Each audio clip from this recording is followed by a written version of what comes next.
Hi, this is Jen Rice. I'm joined by my colleague, Johnnie Moore. And if you're following the conversation around the future of work, you know that there's a lot of interest around shifting organizations out of something that was created by machines in the industrial era and into something that's much more human and authentic.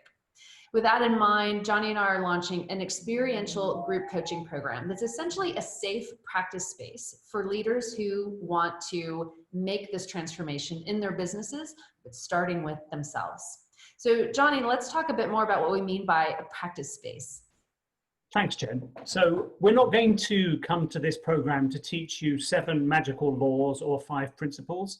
We're creating this practice space so that you can experiment with different ways of handling challenging situations. So, for example, we might use our process Groundhog Day, where we'll invite everyone in the group to choose a difficult person or difficult conversation that they've had to deal with in the past or are perhaps dreading dealing with in the future, and experiment with handling it in different ways, and so discover different versions of themselves to bring to those situations.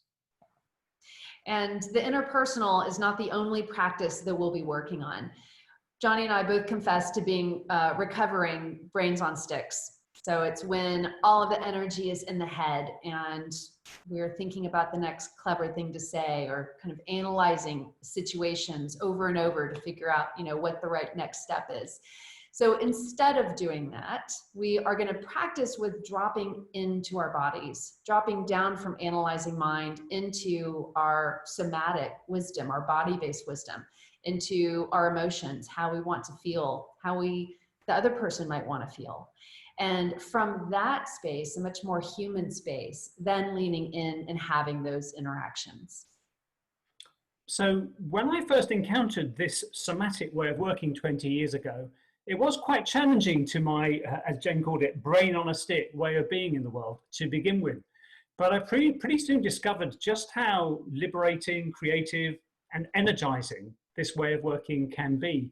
And that's definitely my experience of watching other people come to this kind of work.